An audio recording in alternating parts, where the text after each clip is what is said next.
नमस्ते मास्टर्स। मुझे आप सबको ये इनर चाइल्ड वर्कशॉप 8 इंट्रोड्यूस करते हुए बड़ी खुशी हो रही है। हम सबके मन में प्रश्न आता है, इनर चाइल्ड वर्कशॉप है क्या? होता क्या है इसमें? कुछ बच्चों का चीज़ है क्या या बच्चे करते हैं क्या? तो मैं चाहती हूँ कि मैं उसके बारे में आप लोगों को थोड़ा-सा बताऊँ।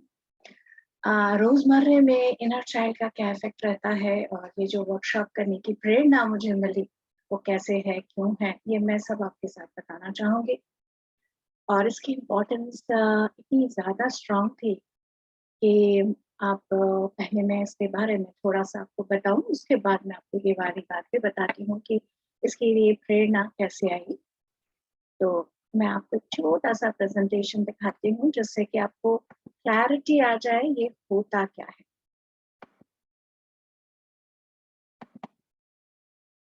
सबसे पहले इनर चाइल्ड है क्या?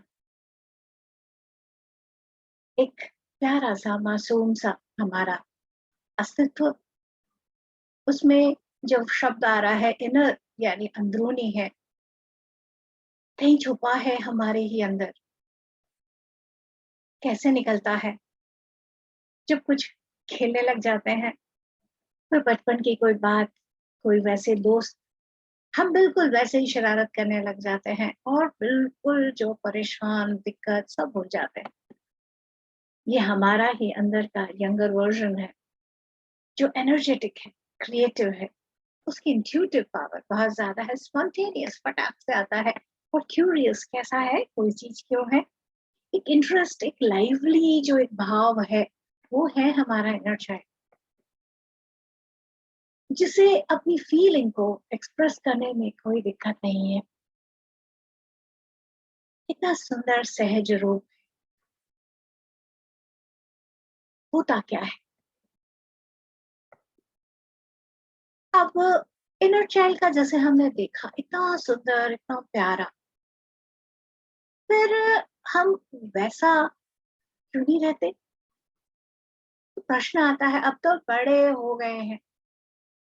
हुँ, बड़े हो गए हैं का मतलब दुखी रहना होता है क्या? एक सर्वाइवल मोड में चले जाना होता है क्या? या वही जो हम इनर चाइल्ड के रूप में, जब हम चाइल्ड थे, एक बच्चे थे, तो कैसे ये भी सीखना है, ये भी करना है, ये करेंगे, उस तरह करेंगे। एक जो अंदर इंथू था, उसकी जगह कहीं अच्छा जी रहे हैं, काम चल रहा है, बस हो रहा है, कहीं ऐसा तो नहीं हो रहा है?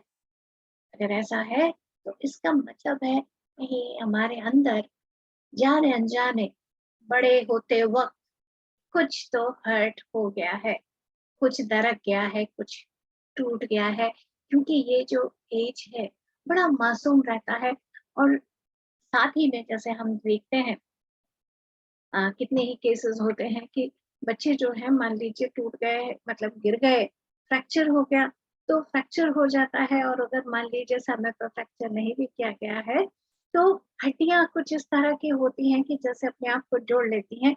अगर सही ढंग से नहीं जोड़े तो थोड़ा टेढ़े-मेढ़े ही सही चल जाता है काम। तो वैसे चल जाने से क्या हो रहा है? सर्वाइविंग हो रही है। लेकिन वही अगर एकदम वैसा सुंदर स्वस्थ हो, तो कैसा होगा? थ्राइविंग। यस, मुझे लाइफ में ये भी करना है और उसमें एक पूरे उद्देश्य और पावर, अपना जो सोल पर्पस है उसके साथ जुड़कर खुश होकर हम आगे बढ़ते जाएँगे, वो है थ्राइविंग। क्या होता है जब कभी हमारे बचपन में कोई ट्रॉमा आता है? जब मैं कहती हूँ बचपन, तो बड़ा लोगों को कन्फ्यूज़न होता है, नहीं मेरा बचपन तो बहुत अच्छा था। बड़ी सारी चीज़ें हैं बारीक और इतनी बारीक होती हैं कि बता पाना बड़ा मुश्किल है, वो मैं आप लोगों के साथ शेयर करती हूँ। इंस्टेड ऑफ कि हम एनालाइज़ करें कि मेरा बचपन कैसा था, हम अगर ये देखें कि मेरे साथ अभी कैसा हो रहा है, मैं वाक़ई में थ्राइव कर रहा हूँ या सर्वाइव कर रहा हूँ। जो ये बातें इसमें आ रही हैं, जो-जो मैं सिम्पटम्स बताऊँगी, क्या वैसे सिम्पटम्स हैं मेरे अंदर? इंस्टेड आप इस बात के एनालिसिस में, कंट्रोवर्सी में पड़ जाएँ कि मेरा तो बहुत अच्छा था या मेरा इतना बुरा भी नहीं था। उतने के बजाय हम ये देखें कि दर्द है क्या? लंगड़ा के चल रहे हैं क्या? यानी सर्वाइवल मोड में हैं क्या? या भाग रहे हैं, खूब खुश होकर मस्ती से उछल रहे हैं, जॉयफुल हैं? तो क्या होता है, सर्वाइवल मोड जब आ जाता है, तब कोई नया जैसे जड़ पकड़ना, नया कुछ करने में डर लगता है। कोई फ्यूचर प्लान करने में थोड़ी दिक्कत सी लगती है, विश्वास करने में दिक्कत लगता है, जो खुशी है उसे आने में डर लगता है। पता नहीं खुशी आएगा तो कहीं उसके साथ कुछ और ना आ जाए। तो ये डर, और ये डर-डर के क्या हो जाता है, हम सर्वाइविंग मोड में आ जाते हैं।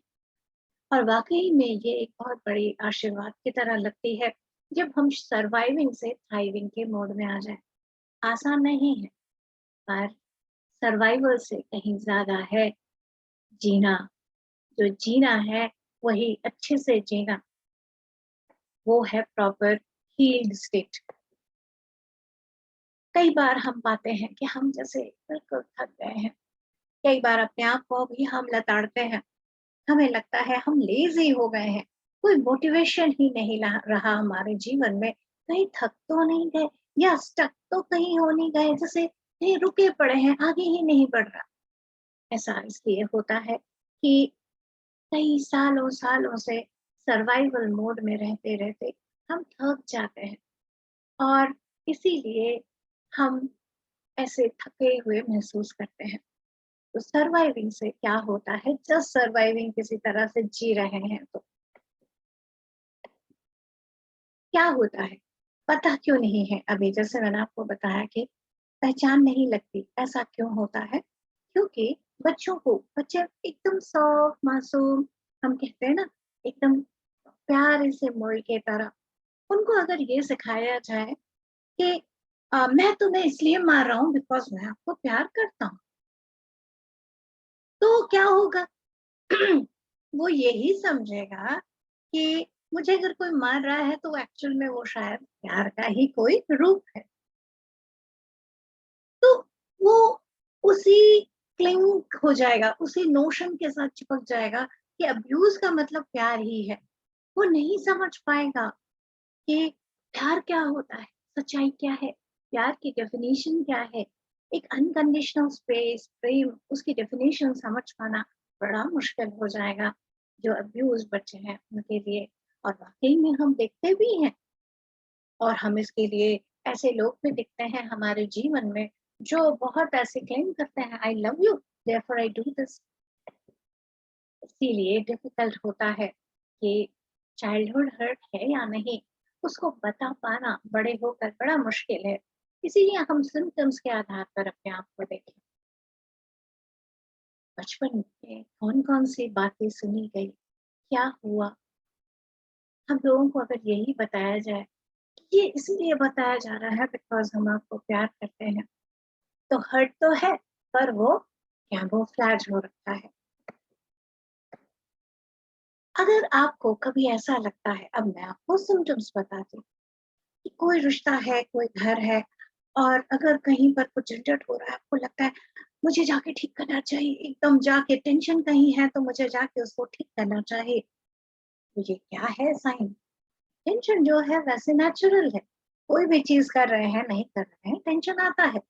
पर जो औरतें हैं, उनको शुरू से सिखाया गया है कि अपनी जो उनकी पहचान है, अपनी वॉइस है, उनके इंडिपेंडेंस को दबाकर वो दूसरों को सँभालती रहे। आमतौर पर ये सिर्फ़ लड़कियों के लिए नहीं है, कई बच्चों को जो मेन हैं उनको भी ये बचपन से सिखाया जा रहा है, तुम बड़े बेटे होना या तुम घर के छोटे होना, मतलब जैसा सिचुएशन जैसा सिखाया जा रहा है, उसके आधार पर कि तुम्हें बाकी सबका ध्यान रखना है। अपनी ध्यान रखो ना रखो, दूसरों का ज़्यादा रखना है। उनकी भी अलग कोई पहचान हो सकती है, उनकी अपनी फीलिंग हो सकती है, उनकी ज़रूरतें हो सकती हैं। उसे जैसे हाँ ठीक है, देख लेंगे कुछ ऐसा-सा। तो वो भी ऐसा ही महसूस करते हैं कि दूसरे जो हैं ज़्यादा इम्पोर्टेंट है। देखिए, यहाँ पर मैं ये नहीं कह रही हूँ कि दूसरों का ध्यान रखना अच्छा नहीं है। बिल्कुल बहुत अच्छा है, ये हमारे अंदर की एम्पैथी है। पर अगर कहीं ऐसा है कि आप अपना दिन पर दिन ख्याल ही नहीं रख रहे हो, थक जा रहे हो सबकी करते हुए, और डे एंड में थक के हार कर अपने लिए दुख आ रहा है, कोई मेरे लिए क्यों नहीं करता?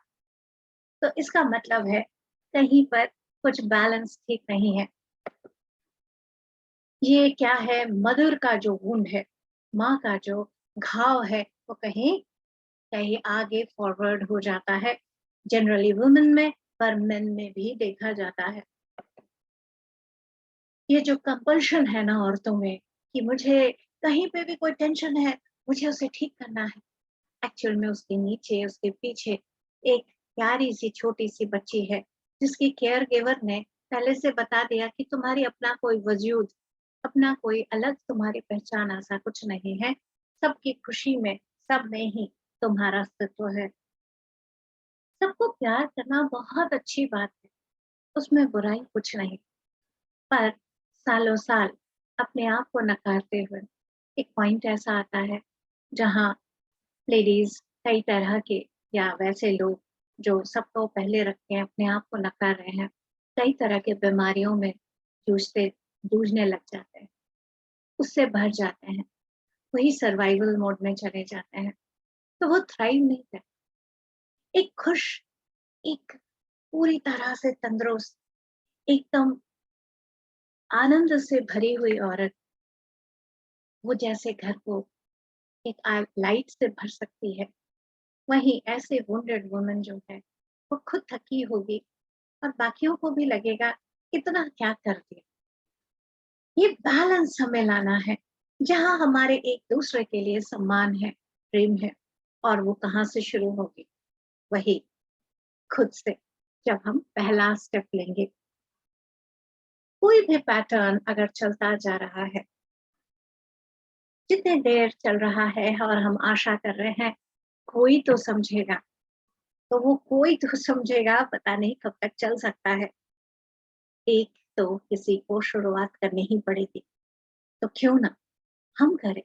अगर मुझे कोई भी सिम्पटम ऐसा लग रहा है, जो मेरे अंदर ऐसा है, कहीं मैं सर्वाइवल मोड में आ गई हूँ या आ गया हूँ, मैं जैसा कर सकता हूँ वैसा नहीं कर रहा हूँ।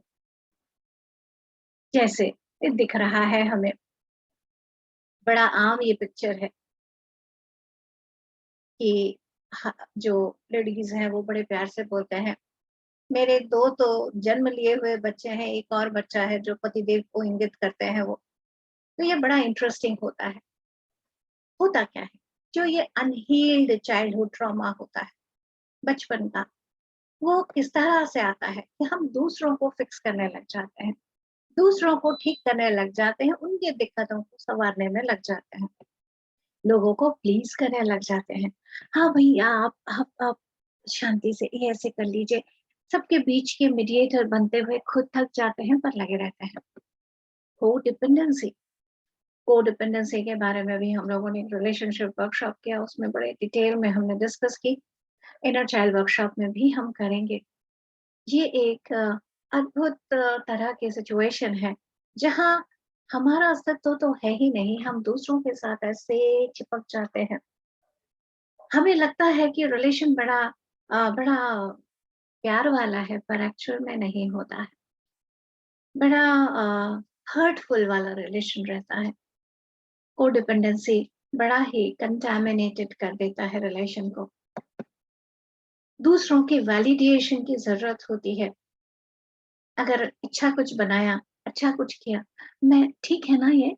लोग बताएँगे तो ठीक है, नहीं तो ठीक नहीं है। हमेशा जैसे हाई अलर्ट, कुछ हो ना जाए, कुछ गड़बड़ ना हो जाए। हमेशा जो अपनी ज़रूरत है, उसको प्रायोरिटाइज़ नहीं, नहीं कोई बात नहीं, मेरे तो होता रहेगा। अपने आप को प्रूव करने की ज़रूरत, क्योंकि कहीं अपने लिए अच्छी भावना नहीं है। I am not good enough, मेरे अंदर कुछ तो खामी है। इसीलिए क्या करना पड़ेगा? प्रूव करना पड़ेगा। वो प्रूफ किस तरह से भी हो सकता है, बड़ी-बड़ी डिग्रीज़ को लेकर या बहुत ज़्यादा अपनी लोगों की सेवा कर कर, जो भी उस वक़्त लगे कि ये इसको ज़रा मैं अगर ऐसा करता हूँ या ऐसे करती हूँ तो मुझे ज़्यादा इम्पोर्टेंस मिलेगा, अटेंशन मिलेगा। तो वैसी सारी चीज़ें करते हुए और इसमें बंदा इतना थकता है ना कि प्रूव करी जा रहे हैं, कोशिश करते-करते बहुत थकावट हो जाती है। साथ में एक और खतरनाक चीज़ आती है कि हम अब्यूज़िव बिहेवियर, कोई कुछ गलत बता रहा है या अब्यूज़ कर रहा है, मार सकता है, शब्दों में कुछ गलत बोल सकता है, उसको भी हम टॉलरेट कर लेते हैं, क्योंकि बड़ी सारी चीज़ें हमारे अंदर दिक्कत में रहती हैं। और साथ ही में हम नार्सिसिस्ट पार्टनर्स ले आते हैं। एक दिख रहा है आपको फ़ोटो में नार्सिसिस्ट पार्टनर्स, हम जो हैं वही सही है, माय वे और हाईवे। यानी तुम जो हो उसकी कोई इम्पोर्टेंस नहीं, ऐसी चीज़ों को हम अपने जीवन में खींच लाते हैं। और उसके साथ एक तो ऐसे पार्टनर ले आए, उसके बाद नेक्स्ट क्या है? डर कि वो कहीं हमें छोड़ ना दे। तो फ़ियर ऑफ अबैंडनमेंट, मुझे कोई छोड़ ना दे। ये डिफिकल्टी इन सेटिंग बाउंड्रीज, मेरा भी कोई अस्तित्व है, मेरी भी कोई पर्सनालिटी है, मैं भी कुछ हूँ। ये वाली जो बाउंड्री है, ये भी सेट होना बड़ा मुश्किल हो जाता है। जो हमारे बचपन के अंदर का जो ट्रॉमा है, वो प्रॉब्लम जो चाइल्डहुड ट्रॉमा से क्रिएट होती है, वो किस तरह इफेक्ट करती है। रिलेशनशिप टॉक्सिक, लोगों को ट्रस्ट करने में दिक्कत, जो एक इंटीमेसी, एक बहुत गहरा प्रेम का है, वो भी एक्चुअल में नहीं होता। परफेक्शनिस्ट होने की दिक्कत रहती है तो या धुन, क्यों? क्योंकि प्रूव करना है ना, एक अपने इमोशन को सही ढंग से बता पाना, अपनी फीलिंग को, मेरे ओपिनियन क्या है, इसे बता पाने में भी बहुत दिक्कत लगती है। एक बाउंड्री, मुझे नो बताना है, मुझे नहीं करना है, ये बताने में दिक्कत आ रही है। अपनी फीलिंग को, अपने प्रेम को, एक करुणा को एक्सप्रेस करने में दिक्कत। कोई छू रहा है, वो टच से कुछ कंफर्टेबल नहीं है। दूसरों के साथ बॉन्ड बनाने में, दूसरों के साथ एक सुंदर सा रिलेशन बनाने में बड़ी दिक्कत, कनेक्ट करने में दिक्कत। क्या होता है इन सब में? अपने इमोशन या इम्पल्स को रेगुलेट करने में दिक्कत आती है। अचानक किसी बात पे भड़क गए, अचानक कुछ लगा, उसको रेगुलेट नहीं कर पा रहे। कई बार ऐसे भी करते हैं, मेरा इमोशन बाहर आ रहा है तो दिक्कत है। एक पॉइंट पर ऐसा लगेगा मुझे उनको कोई इमोशन ही नहीं है, ना खुशी की कोई खुशी है, ना दुःख का कुछ गम है। एकदम जैसे अपने इमोशन को नम कर लिया। एक एंगर दिख सकता है, एग्रेशन उनके अंदर दिख सकती है। देन सब्सटेंस एडिक्शन, यानी कुछ बहुत दुःख लगा तो खा लिया बहुत ज़्यादा या ड्रिंक कर लिया। सब्सटेंस किसी चीज़ में, बहुत सारे काम में लग गए, खूब काम कर रहे हैं, वर्कaholic हो गए या खूब सारी शॉपिंग में लग गए। जैसे ही बुरा लग रहा है कुछ ऐसा कर लिया, इसको हम कहते हैं सब्सटेंस एडिक्शन। देन एक और है बिहेवियरल एडिक्शन, यानी बिहेवियर में एडिक्शन है कि छोड़ नहीं पा रहे हैं ऐसी चीजें जो पता है ठीक नहीं है। सेल्फ हार्मिंग बिहेवियर, जैसे कई काट ले रहे हैं, जल रहा है। देखिए, एक एक्सीडेंट तो हो सकता है, हम कहते हैं, पर अगर किसी का कुछ ज्यादा हो रहा है तो इसका मतलब है कहीं नंबिंग है, थोड़ा देखभाल करने की जरूरत है। डिसोसिएशन, कई ऐसे मेरे पास केसेस आते हैं जहाँ कुछ ट्रॉमा आया तो जैसे एकदम ब्लैंक आउट हो गया, कुछ नहीं याद आ रहा है, कुछ हुआ क्या, स्पेस आउट हो गया, समय कैसे गुजरा पता नहीं। यानी उस सिचुएशन से जैसे अपने आप को अलग थलग कर लिया। हम अपने ट्रॉमास को कई तरह से उससे डिसोशिएट करने की कोशिश करते हैं। मेरे कितने सारे केस स्टडीज़ हैं, उन केस स्टडीज़ को जब मैं उन पे काम करती हूँ तो कई ऐसे केसेस हैं जहाँ बच्चा बिल्कुल बड़ा है पर इस तरह के सिम्पटम्स वो देख रहा है।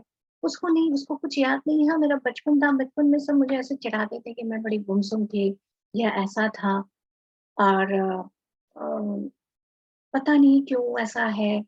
लेकिन जब बहुत डीप जा रहे हैं पता लग रहा है कि वो बहुत छोटी है, इतनी छोटी कि याद रहना मुश्किल है। उस समय उसके साथ कुछ गलत हुआ है। जो मेरे खुद का ऐसा था कि जब मैं 7 महीने की थी, तब मेरी माँ इतनी बीमार हुई थी कि मेरी देखभाल करने को भी नहीं उठ सकती थी और मैं अकेली पड़ी रही थी अपने अ, जो होता है ना बच्चों का कॉट, उसमें अपने गंदे में और बिना खाए भूखी-प्यासी। और मेरे अंदर एक डर आ गया कि मुझे कोई प्यार नहीं करता और इसका इफ़ेक्ट मुझे इतने लंबे खींचा, आई एम नॉट इम्पोर्टेंट वाली बात, कि जब मैंने अपने साथ इनर चाइल्ड वर्कशॉप किया, डीप हीलिंग बहुत टाइम मुझे लगा, डेफ़िनेटली लगा, मुझे मेहनत मैंने की, तब जाके ये आया कि उस वक़्त का उतने पीछे जाके पता लगा कि क्या-क्या हो रहा है। तो डेफ़िनेटली कई बातें हमें याद नहीं रहती कि गलत हुआ है या कुछ। कई बार वूम्ब में, हम माँ के गर्भ में हैं, माँ को क्या फीलिंग है, वो बच्चे में आ जाती है। तो उनको हम याद रखना हमारे लिए बड़ा मुश्किल है, पर वो ट्रॉमा है और वो ट्रॉमा हमारे लिए इफ़ेक्ट कर रहा है, हमारे जीवन को एक सर्वाइवल मोड में लाकर, जैसा हम एक सुंदर अपने सोल प्लान के हिसाब से, जिस वजह से हम इस धरती पर आए हैं, एकदम थ्राइव करने मस्ती में, वो नहीं कर पा रहे हैं। तो बिल्कुल समय है कि हम अपने इनर चाइल्ड हीलिंग को करें। वुंडेड जो चिल्ड्रन हैं, जो हर्ट बच्चे हैं, जो बचपन में हर्ट हैं, उनके अंदर एक गुस्सा रहता है। ऐसा लगता है कि जैसे मेरे साथ न्याय नहीं हुआ और ये अन्याय की बात जैसे उनके दिल को, उनके सोल को, उनकी आत्मा को जैसे जला रही होती है। इस गुस्से का वो क्या करते हैं? क्योंकि वो किसी और को नुकसान तो नहीं कर सकते, तो क्या होता है, ये गुस्सा अपनी तरफ मुड़ जाता है और वो खुद जैसे अपने ही गुस्से के टारगेट बन जाते हैं और अंदर ही वैसे ही थॉट चलते रहते हैं, मैं निकम्मा हूँ, मैं नकारा हूँ। जो शब्द उनको बताए गए हैं वही वो खुद को बताने लगते हैं और खुद को अटैक करते रहते हैं और ज़्यादा कमज़ोर होते जाते हैं। इसीलिए मास्टर्स, बहुत हाई समय है कि आप अपने इनर चाइल्ड को बहुत प्यार से सँवारें, उसको वह प्यार दें, वो एक सेफ गार्ड दें इस पूरे वर्कशॉप में जो हम करने वाले हैं। ये ज़िम्मेदारी हम लें। यस, मैं अपने चाइल्डहुड ट्रॉमा को ठीक करने को तैयार हूँ। जब हम अपने अंदर से ये बात लेते हैं, तभी ये संभावना आगे आती है। मुझे पता है कि मेरे खुद के इनर चाइल्ड हीलिंग से इमीडिएटली जो मेरा सोल प्लान था, मैं उस पे काम करने लग गई और उससे पहले, मास्टर्स आप हँसोगे, पर सच्चाई है, मैंने ऐसा कोई काम नहीं छोड़ा।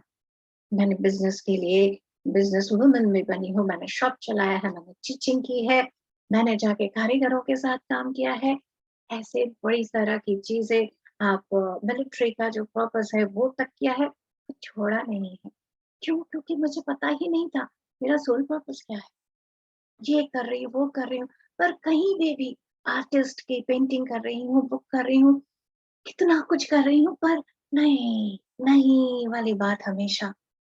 पर जब मैंने अपने अंदर से इनर चाइल्ड हर्ट को ठीक किया, हील किया, तो जो एक अंदर से प्रेरणा आने लगी, क्लैरिटी आने लगी, वो अपने आप में बहुत दिव्य थी और इसी दिव्यता को मैं हमेशा महसूस करती थी और इसके लिए मैं दिल से बड़ी ग्रेटफुल होती थी इस वर्कशॉप का।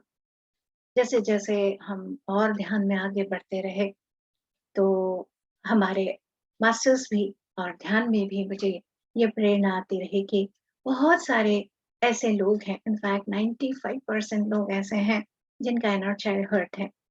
क्योंकि बचपन में जो माँ के वूम्ब है, गर्भ है, उस वक़्त क्या वो वुंडिंग हो रही है नहीं पता। बर्थ के समय क्या वुंडिंग हो रही है नहीं पता। एकदम छोटपन में क्या हो रहा है वो भी नहीं याद। कइयों को ये याद है, हाँ भाई ऐसा-ऐसा हुआ है, कइयों को तो वो भी याद नहीं, क्योंकि जनरलाइज़ कर दिया गया है, हाँ बिल्कुल यही सही है, ऐसा ही होता है। कोई बात नहीं, हमारा ये वर्कशॉप किसी को गलत ठहराने के लिए नहीं है, लेकिन हाँ, अपनी जो दिक्कत है उसे हील करने के लिए है। कब तक हम और सर्वाइवल मोड में रहेंगे? क्यों ना आगे बढ़े, अपने आप को हील करें।